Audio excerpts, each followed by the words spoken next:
What sequence do you start when you want to normalize a person's pain, body, fitness, health? First stance. Now, remember, I love sequences because it gives me a structured way to approach scientifically your treatment plan. On the floor. Pardon? Or head on the floor, laying down. So meaning, like, let's say you had a person with back pain. I'm just going to bring this because back pain, there's so many people. What's the first exercise you have them do? I usually start with legs on the wall. Pardon? I usually start with legs on the The wall. one up like this. Yeah, warm up, yeah. So my question to you is this.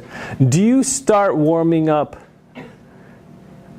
muscles, joints? Now when I say joints, I'm also talking about ligaments and connective tissue, or nerves. Which is most important to engage first? Huh? Who says you should engage the nerves and the nervous system first? Who says engage the muscles and get the muscles flowing, the blood contracting stuff, muscles contracting, blood flowing? Who says muscles first? Who says joints? Get the joints moving. Okay, so none of you said joints. Only one of you said muscles. Why without doing the other two? I know. Seems like you would do it all no matter what. Bias, exactly. Just like, there's not just only type 1 or type 2A type. There's everything's in everything, but there's a bias.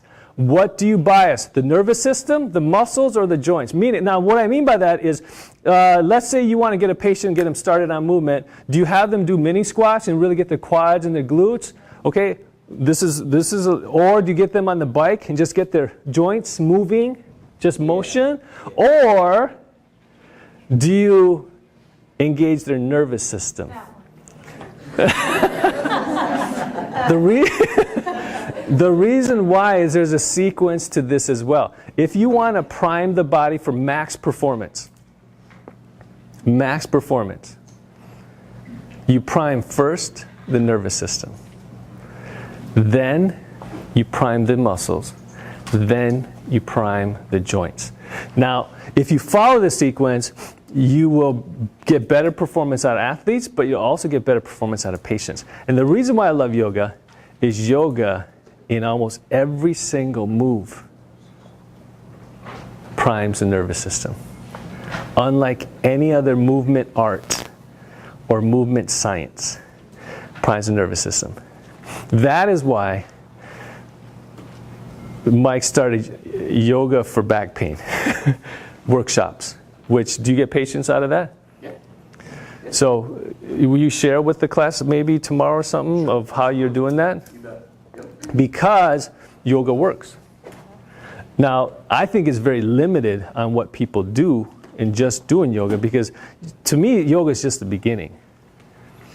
And but it primes the nervous system really well. Then you got to take it to, now let's prime the muscles. Let's get some strengthening. Let's get some, load and speed. And then let's get the joints. Let's really add some longitudinal forces. Let's get the co-contractions. Let's get the stabilizing muscles really strong. Let's get vibration, oscillation. Let's get modulation. Right, that's a lot of shins. Into the joint. And so that's the sequence you take it, though. That's why kicks and punches and jumps and leaps are so important. Got it? But that's the sequence. Let's go eat lunch.